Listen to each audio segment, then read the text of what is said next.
Welcome to Economics Happy Hour. Before we get to the main episode, just a quick note. This was recorded live at the Jet Set Economics Conference in Newport, Kentucky, so there might be a little bit more background noise than usual. Also, we now have Economics Happy Hour stickers. If you'd like one, please just leave a positive review on Apple Podcasts or wherever you're listening to this. Send us a screenshot to economicshappyhour@gmail.com with your address, and we will send you some. Now to the episode. Welcome to Economics Happy Hour. My name's Matt. And I'm Jadrian. And we are thrilled to be live from Jet Set at the Aloft Hotel in Newport, Kentucky. So earlier episodes, we were at the 16 Lots Brewery, but we wanted to do more, but we're not at the brewery, so we are now at a hotel instead. Yes. But thrilled to have another special guest with us. Eric, do you want to introduce yourself? Hi, I'm Dr. Eric Dunaway. I'm an assistant professor of economics at Wabash College in Crawfordsville, Indiana. Did I see right that you got your doctorate from Washington State as well? Yes, I was another WSU Yep. person. Yeah. We keep everybody here is like half the people are from WSU or Kentucky. Yes. Like that's the degree concentration. So I think, here. I don't know if this is true, so Kentucky I think is famous for developing economic educators. They do a really good job of just like, Emily, Darshak, Abdullah, like it has a lot of really great people. I think WSU is doing that now too. I agree. Kentucky I think is a couple of years ahead, but I think WSU is starting to pump out just really good educators. Awesome. Well, that's wonderful. Yeah. It's, the people from WSU are generally seem like good people. So I think they are. Yeah. And we all learn from each other. Yeah, that's fantastic. So we have, part of the reason Eric's here is over a conversation yesterday, discussed all of the ways that poker can be used to teach economics and the economic lessons from poker. And between Jadrian and I am a huge poker aficionado, and you are. I would say out of 100 points, I am a 2. I understand general phrase, right? Like if you said the river, I know that that. I know what that is. I know parts. I know the hands. I know sure 4 of a kind and a full house. I know the terminology. Yep. The game theory behind it, strategy. I'm gonna put that at a 0, right? Okay, I know you want to try to get the best hand possible. Past that, when do you call and stuff like that? Nothing. So you're saying you need to listen to some more Kenny Rogers? No, I'm saying I need to listen to this podcast and listen to it at least a couple times. Excellent. So that I can understand how to do this. So, and you have a full course you teach to undergrads on poker. Yes, primarily to seniors, mostly just economics majors right now. I've been doing it the last 2 years as an independent study. Along with me, I'm working on developing it into a larger class. So it's still in the early phases, but I've done it twice now. And I've also taught a freshman version of it to students as an introduction to the liberal arts. What's the title of the class? So it's called Poker, the Economics of Uncertainty. Ooh, okay. So I want to make sure poker was first, so it shows up on the transcript. Yeah, that is strangely a class called poker if somebody looks at that. Or if somebody asks, tell me about an unusual class. That's the kind of thing in an interview that's really powerful because it's something different and unique. And I want to take a class on poker. Right? Interviewers will say that. I've never had anyone tell me that they aren't interested in that class. That's great. Well, okay, actually, so let me follow up with that part for just a second because I teach a sports economics class. Same idea, super popular, right? Like you would think there's people, like everybody in the room is interested in sports. I teach sports econ, and I've heard this from other sports economists. You'll get people who don't know anything about sports. And so coming into the class, what is the expectation for a student in terms of their poker knowledge? Should they know poker and you're going to teach them how to get better? Or is it somebody like me, I know nothing about poker, how do you approach the class? It's almost actually easier to teach a student poker if they have no experience. Okay. Because you're not like breaking bad habits, right? Bad habits, exactly. And it's we were talking about Maria Konikova's book last night, The Biggest Bluff. Excellent book. She was a psychologist who decided I want to try to make it on the top, basically on the I don't know if it's quite considered high roller among poker players, Right. because what they call high roller is insane. But like the $10,000 entry tournament circuit. Okay. So normal people would say, yeah, that's high roller. And she approached one of the legends of poker, Eric Seidel, and asked him to teach her. And one of the reasons he agreed was because she had no background in poker. Okay. She had a background in social psychology, and she didn't have the bad habits. So you're saying I could be trained because I know nothing about it. You could be incredible. I know what a full house is, and I know the Yep. definition. Awesome. I have no strategy at all. Yeah. So what's in the class? Why don't we? I'm guessing. Well, you teach a full class. We clearly can't go through everything. This is a podcast episode, but love to hear from, say, maybe your top two favorite things to teach about. So the big thing that I do, and kind of the selling point for this class, to make sure it's rigorous for academia, is the idea for students that the most important decisions that you're going to make throughout the course of your life are going to be poker decisions. So you have to decide whether or not you want to accept a job. You have to decide whether you want to make an investment. You have to decide whether or not you're going to get married. And the context of each of those decisions is a context of incomplete information, which of course, big game theory concept right there. So really, you're not going to have all the information. You have to figure out how you're going to filter that information, and then you have to make the best decision possible. That's a hand of poker right there. Mm-hmm. And if we give them a kind of a playground where they can learn how to get comfortable being in those situations, they can learn when they can make the best possible decision they can, and then learn what kind of role randomness will play in that and how to separate that out, because in the real world we can do everything right and still lose. That just happens. Okay. But how do we make it so that we let that go? Yeah. And that's tough. And of course, at the opposite end too, we can make terrible decisions and get off scot-free. And how do we learn to recognize that? I mean, I think that's the number one lesson of that class. The second one is, I think of poker as a skill on the same level of golf, where poker is a great way, it's one of those soft skills to have that will get you into places that might not be easily accessible to people. Mm-hmm. If they find out that you're a poker player, you're going to get invited to that poker game, just like you would, playing golf. Yep. And I think it's a great skill for any young person to have. When I was in high school, I had a prolific teacher who told me that every young person needs to have two things in life. They need to know how to play poker, and they need to know how to drive stick shift. And so I feel like Do you know both of those? Oh yes, I do. But I only am teaching one. Oh, dang, because I know zero of those myths. So I know both too. I had a stick shift for one of my cars, and actually, it was kind of fun. It's way fun. I wish I had one today. The decisions under uncertainty part, I completely agree with it. So in poker, for those who are listening who don't play poker, most people are somewhat familiar with Texas Hold'em, and if you're not, we'll link in the show notes. We had a long discussion of show notes yesterday, but we'll link in the show notes to some tutorials on Texas Hold'em. But Texas Hold'em, a game, you get 2 cards, your opponent gets 2 cards, and then there's 5 community cards. You know what you have. You do not, of course, know what your opponent has, but you can try to make logical inferences based on what they have. Yes. So it is very much a game of incomplete information, but I agree, within life, there are times where the benefits versus the drawbacks, even under the incomplete information, should steer somebody very clearly one way or another. Mm-hmm. So you could have a hand, your opponent does a move. It could indicate, for example, maybe that they have one of the top 6 hands, and to simplify, let's say it's aces, kings, queens, jacks, tens, or ace, king. Mm-hmm. And we know they would do it with any of those 6. Mm-hmm. Well, if you have 2 kings, and they go all in with that, and they do it with any of the 6, you should be calling. Yeah. Right. Because they will do it with several hands worse. Some of the time, they're going to have aces, and it doesn't matter. You still feel like, oh, man, it's always disappointing. But you've got to recognize, I still made the right move. Yeah, absolutely. And, it's really hard, even for students. How many times have you had a situation where you put hours in of studying, and then you get to the exam, and the one thing you didn't study is what shows up on the exam. It happened to me in my comprehensive exams for econometrics. But you should still feel good about all of the studying you put in. You just got unlucky. So the structure of the course, I'm kind of curious. I think from hearing you talk, I think I know the structure.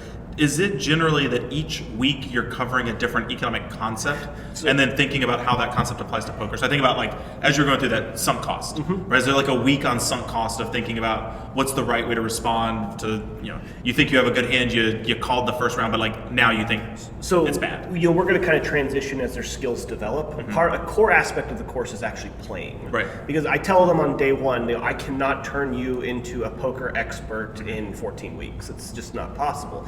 But what I want to do for this course is I want to give you the tools to start developing your own skills. And so, there are going to be days where I'm going to talk about game theory, which of course is completely rooted in poker. I'm going to talk about how we process risk, how we process uncertainty, because those aren't quite the same thing. We're going to get into behavioral aspects of it. But usually about every fourth class, I usually do this on a Tuesday, Thursday, we're going to be playing. And we sit down and we actually play poker. Most of the time I'm serving just as the dealer because I want to be able to observe them. I make them take notes between hands. Notes are kept secret until the end of the session, in which they post them all, and then you can see what everybody had, because one of the most important things about that class is we're all there to learn from each other. A professional poker player is not going to do that. Yeah. They're going to keep their secrets, but we're establishing this cycle of feedback, and we have to help each other. And it's a great experience. Matt's about to teach this course at Susquehanna. No. I think he's awesome. The wheels are turning in his head. He's like, how can I make them play for real money? So that's actually a great point. So the very first time I was doing this, actually having a day where we played in class, I noticed the students were being way too free and loose with their chips, because again, I can't ethically make them play for real money. I can't make them play for their grades because there's randomness involved. Right. It's just not going to be fair. So the second time we got back, all right, new rule. And this worked out well because I was teaching the class on the top floor of like a really old building. And so I said, I need to make sure that you're playing as if these chips matter. But I don't have many ways I can punish you for playing poorly. I'm not going to assign you extra riding because riding shouldn't be a punishment. So what we're going to do, this new rule, effective for any time we play now, if you bust, you have to walk all the way down the stairs to the basement, and you got to walk all the way back up. Then you'll get more chips to play. Okay. But it solved the problem because the guys don't like doing 6 flights of stairs. And I use the guys. Wabash College is one of the last remaining all-male schools, so I'll tend to use the gender for the guys on that one. Yeah. No, that's fascinating. The money part's interesting. In my game theory class, and my next question is going to be on game theory for you. But I have a book that costs $20 on Kindle, so I feel like I can do this. But everybody does throw in $25 at the beginning of the term, and then I just throw it into an account, hold it, and they play games, and it all goes back to them, but it goes back in different amounts. So if you have you have a dean that signs off on that, I think did you write an article about this? Yeah. Okay. There's precedent, and you can point to it, and I would say they definitely take it seriously. Yes. It's not as much. Most of them get back between 15 and 35, so we're talking a $10 swing through a semester. It's nothing, but they don't want to lose to their friends. It's a course fee, right? So it's a course fee. It's the same. There's a course fee to be in this course, and we've lowered the rest of it. And Yep. So something to think about. But so game theory, and which Jadrian's favorite thing to teach. We did a previous episode on this, and I have a class on it. I love to teach it as well. I think I'd love to talk a little bit about teaching the audience about mixed strategies and how it applies in poker. Okay. So, Let's talk about game theory in general. Okay. So I love the entire history of gambling, and I kind of say it's a story of scoundrels and nerds. So you have a scoundrel who's got a game and he's trying to find an edge, but he can't quite figure that edge out. So he reaches out to a nerd, a mathematician typically, and together they develop a brand new field of mathematics. It's where our entire understanding of probability came from. Did you read Is this a drunkard's walk? No. Okay, this is what we talked about in a previous episode about books. Is this story of you're going to talk about the log rolling? Is that actually, but game theory is no different. Game theory, of course, developed by John von Neumann and Oscar Morgenstern in the 1940s. But the reason behind it is because John von Neumann wanted to figure out how to win poker. So poker and game theory they've been intertwined from the beginning. I've got a copy of Theory of Games and Economic Behavior on my bookshelf. Yeah. And when I first got it, I flipped to the back immediately to the index to see what was there, and I looked for poker. And there are dozens of references to poker in this seminal work. It's a glorified math textbook. Yeah, but really von is. Neumann just wanted to figure out how to win poker, and so he invented a whole new field of economic thought just to model a poker hand. And so it's just, you can't have game theory without poker because that's why it exists. I love it. But mixed strategy. So mixed strategy. So it's the idea that you can't, if you're competing against somebody, you cannot always do the same thing. And I say always, it's studied as if it's a single event. So I think for people who don't like poker or don't know poker very well, an easy version of understanding mixed strategies would be like rock, paper, scissors. Rock, paper, scissors. You don't always want to throw rock. Yep. They will figure you out. Penalty kicks in soccer. Yes. You can't always kick to the same side, or you'll never score. They'll figure or it out. You can't dive to the same side. And in poker, if you always only bet when you have aces, they're going to know you have aces, and they're going to fold every time, and you will win no money. Yep. So you need to figure out. So if you only bet with your premium hands, players should essentially overfold from what theory would say if somebody was playing quote unquote correctly, but then you have a player who's only betting big when they have it, then you should be overfolding and folding really big hands, and it will be correct. If you have somebody who at a live casino is drinking, is clearly splashing the money around, You're going to call them much more often. you should be calling much more liberally than you would otherwise. But there's an optimal amount. Yes. You should be bluffing. So let me squeeze in a gambling corollary that's not necessarily true. I think it's blackjack is like the opposite. Right? Blackjack often is if you have this is what you do. Like there's more of a right. It's very Unless you're counting the deck. And right. You know how the deck is changed. Yeah. You're right. Blackjack is always So the same. I'd say for those of you like gambling, it's a different mindset from sort of the other games that people are playing. Correct. But it's when you're sitting at the table, it gets incredibly more complex than that because what's the correct bluffing frequency? Well, we know the correct bluffing frequency is equal to the pot odds. Well, how am I calculating the pot odds just sitting there at the table? The pot odds are, of course, how much do you have to put in for the chance to win what is in the table? And then we can get into the deeper behavioral aspects of it. How do I effectively randomize when I should be bluffing 4% of the time? Yeah. My brain isn't going to be able to calculate that when I have 15 seconds to make a decision before they figure me out. Yeah, but it's poker. It's amazing how far it's come along since I played pretty seriously from 2003 to 2011, and I still play now and then. But I remember when I was playing online, there was never any talk about, at least among my group, about blockers or the hand. You may look for certain cards in your hand and then you bluff. So, for example, if you wanted to bluff on a hand, let's say you have ace 8 and the 5 cards on the board are 6, 7, 10, jack, 2.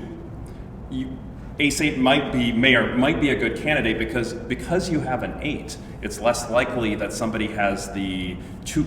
They need 2 cards for a straight, and one of them's an 8, so you have a blocker.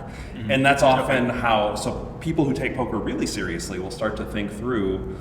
Okay, I may want to bluff, and when I want to bluff, I should be looking for one. It helps make sure you bluff the right amount, and 2, it actually might make the bluff more likely to be successful because it's just slightly less likely your opponent has the very top hands they could have because you have blocked this top Setting hand. accurate beliefs. Yeah, it's amazing how it's all evolved. Yeah, and if you go back to the history of poker, in the late 20th century, which apparently all the kids are talking about now, 1970s, 1980s, poker was the game of the scoundrel. It was the guy who just really cool, really good at bluffing. Going to Vegas is Doyle Brunson. He actually just passed earlier this year, but he, if there is ever a Mount Rushmore of poker players, Doyle Brunson is the first face you put on that. Absolutely, yeah, 100%. Well, now I feel like you need to fill out the other three. So I Yeah. feel like I need to. I've at least heard of Doyle Brunson. So Yeah. I've watched World Series of Poker on like ESPN. I don't necessarily know their names, right? But I've seen it on ESPN. Doyle is just too Okay, legendary. so he's one. Yeah. Who are the other? So I like to do it by eras. Okay. So Doyle Brunson would be like the 1970s, 1980s. 1980s to 1990s, my pick is actually Eric Seidel. Johnny Chan is a really close runner-up. 1990s into the 2000s, it has to be Phil Hellmuth. The man has had so much success. I think he won his 17th bracelet this last summer. Modern era, probably the front runner's Phil Ivey. I think Daniel Negreanu has a good argument for being up there as well, but he hasn't achieved as much as Phil Ivey has. And Phil Ivey is just a force at the poker table. So Matt, would you pick the same 4 people? Substitutions? It's a really good question. It's tough. I think everybody just agrees Doyle Brunson is on the Mount Rushmore of poker. Yeah. He's one everyone will agree. Who else is a big question? Phil Ivey, I think, is widely regarded right now as the top poker player in the world. Him or Tom Dwan, but Tom Dwan has not done it quite as long. So I would Phil Hellmuth, Daniel Negreanu, Johnny Chan. I think all are in there. I think I probably put Chan ahead of Seidel, and I don't. Just because Chan Chan won that won head-to-head. back-to-back, Yeah. he just won. He won back-to-back titles, and this is where variance comes into play because heads up could have gone the other way. Yeah, and but, one of those titles was against Seidel. Okay. yeah, but no, those are perfectly fantastic choices. I don't know enough about should Amarillo Slim, like some of the really old guard, be on there. But there is a Poker Hall of Fame that there's actually a lot of controversy about because right now they only allow in one player per year. And there was a huge poker boom in the aughts, I guess, the 2000 to 2010, and a lot of these people who started playing basically as teenagers are now getting ready to turn 40 when you're eligible, and you're like, well, yeah, that one should be in there, and this one should be in there, and this one should be in, but at one a year, it's going to be... It's going to take a while. It's not really right, I think. It's been really interesting because, kind of saying, moving past, the 1970s, 1980s, all of a sudden, we saw it was less of, the stereotypical poker player that you were getting into, and it was the nerds. It was the guys who could do all of these high-level calculations. This sounds like the start of Moneyball. And it is. There's the old guard who always did it the same way, and today we have the nerds who have come in. Michael Lewis, if you're listening. I wonder if he has written a book. There's a book. There's got to be a book on this. Because the new paradigm for poker is called Game Theory Optimal, or GTO for short. It's using data and statistics It is. to tell the old guard they don't know what they're doing.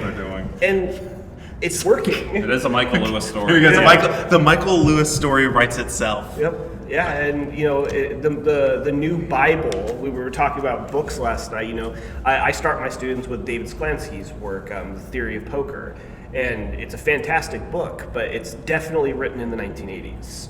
But now everyone's using Modern Poker Theory by Avenatti. I hope I got that right. But that book is a textbook, and it's full of charts and tables and betting ranges, and it's using modern game theory principles to explain poker. And what kind of worries me, and this gets into the part of teaching poker, is that I don't let students start there. And I think a lot of new players are starting at GTO when those foundational skills, those are the ones that are teaching you how to think like a poker player, and you need those skills. Like GTO will help you. It'll be perfectly fine if you're playing online because that human element is minimized in online play. But you sit down at a poker table.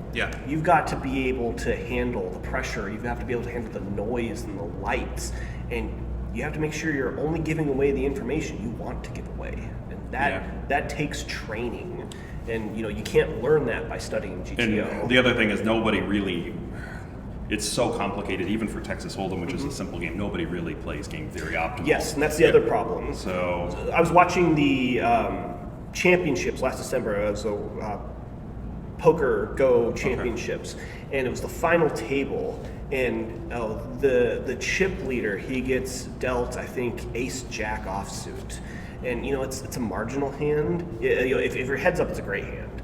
but and he's under the gun, so he moves first, and he shoves. So he goes all in, and he's playing the role of the big stack. But you don't want to do that when you're under the gun, typically. But the simulations that we're using says that's what you do. And so, of course, the guy next to him had pocket kings, and he happily called that and happily doubled his stack. Yeah. But it's kind of one of those, the data is so good, the simulations are really great, but we have to make sure that we're still having those skills of when should I not be using simulations? Because with those simulations that we're using, you're limited by 3 options. Do you want to bet, do you want to fold, or do you want to raise? But we can't specify multiple raises. We can't specify specific bet sizes. And so there's limitations to that. And really we're limited by our computing power for those and how much time it takes to calculate. So there's still room for that exploitative play of before GTO and finding the flaws in an opponent's randomization. That's why there's professional rock, paper, scissors tournaments, because you sound like a poor man's Michael Lewis. Oh, you are. Thank you. It's just all interesting. There are flaws in the data. Yeah. And if you can just overcome those biases. Well, that's I won't say that's how you're going to win in poker, but that's how you're going to increase your chances of winning. But this is the argument. Why could the A's never win with this system? Yeah. The data says that's what you do. Because it doesn't work in the postseason. It doesn't work in the postseason when it's different. So no, it's a fascinating thing, and you're right. I mean, there was a being on the ground. It felt that you could tell a difference, and you could tell. I mean, I started to play on the internet. I'd go in person, and there would be people who would look down on internet poker players, and this is which just a was fine. simulation. Those young guys don't know what they're doing. Yeah. The old guard, we have been here. We have always played.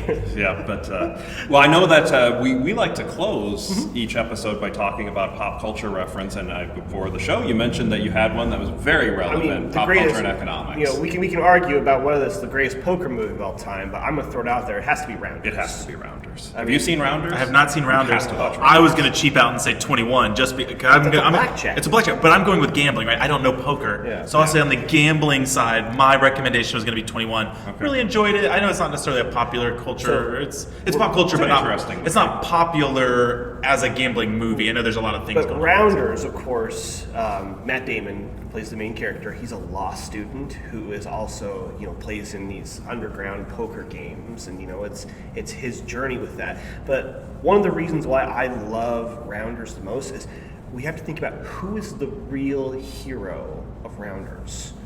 And my answer to that question is it's the professor.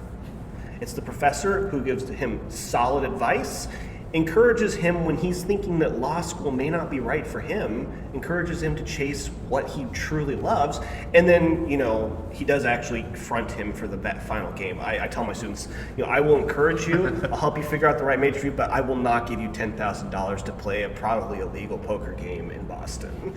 But it's such a fantastic movie. It's got Edward Norton in it. It's got John Malkovich. John Malkovich. He has some lines that people will continually talk about. I don't know how big of a John Malkovich fan you are, but he plays Teddy KGB, who I actually have a shirt I think at home that says "Pay that man his money." It's just a famous, it's kind of a line in there, but unbelievable. I would highly recommend it. That's always the day one assignment for the poker class. They have to watch Rounders before they come in. Gosh, so you need to flip that script on them and say, look, if you ever do make it big, I expect a donation back to Wabash College as a scholarship for students taking this class. There's already that understanding with the students. The second you cash the main event, we got to start seeing some kind of support for students to learn poker. Just know you learned it here. Right? This is where it's at. I think that's a great pop culture. I think that's fantastic. I feel like we shouldn't dilute the pool with subpar recommendations. I agree. And it fits perfectly with the topic, which we're not always the best at. So. No. Well, thank you for joining us today. Thank you for having me. Thank you to everybody for tuning in. We have waters here because it's noon, and that's what the hotel had. But cheers. So as always, your favorite tagline, right? Where you need people to leave comments and rate us. We gotta We got to I'm remind out of form because we're in person. We haven't been doing this. So if you have topics that you would like to hear us talk about in future episodes, please comment or email us or tag us on something. Let us know things you want to hear. We're happy to cover all sorts of topics. And leave us a 5-star review or 5-star rating and a review, and send it to economicshappyhour@gmail.com. That is our Gmail address, and we will happily send you stickers. And if you're Michael Lewis, you're welcome for the new book idea. Please make him a co-author, though. Or you can be bought, right? The idea can be purchased. Oh, absolutely. I think I'd rather be a co-author. I think I'd rather get I'll take a 1% cut of a Michael Lewis book. I would absolutely in future film rights. And future film rights. Right? That's fair. I'll take the 1% cut. Whatever you're going to pay me, I know you're going to make way more as soon as you put the word Michael Lewis on the cover. Absolutely. Yeah. Awesome. Well, until next time. Cheers some water bottles.